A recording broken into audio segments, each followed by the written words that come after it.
guys, I am Arya with my friend Priya. We are going to represent our project which name is Automatic Paralysis Patient Care System.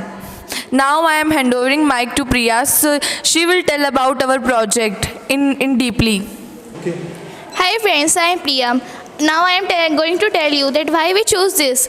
We have seen some people who have their whole or partial body disabled by paralysis attack. These people are not able to move and they can't tell also their feelings to anybody. By this project, they can directly contact with their friends, their loved persons who are sitting in homes or that anywhere.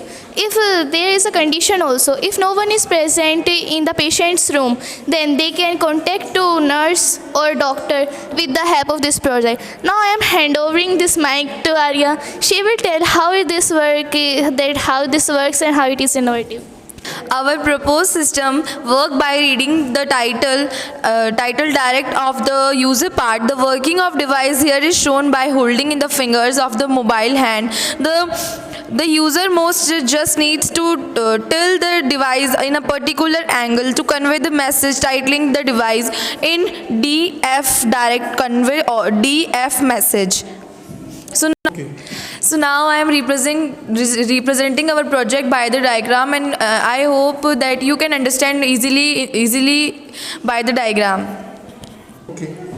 Here we use oscillometer in order to measure the statics of motion. If then passes on this data to the microcontroller processes the data and displays the particular message as per input obtained. The microcontroller now displays the associated message on the LCD screen. It also sounds a buzzer along with message as soon as it receives motion signal from the oscillometer.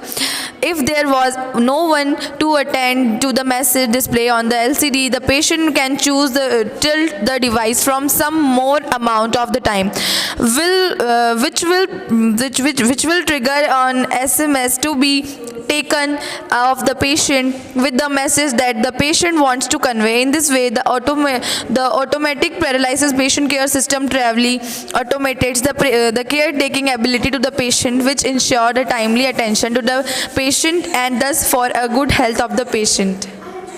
Thank you friends. I hope that you all like our projects. Thank you so much.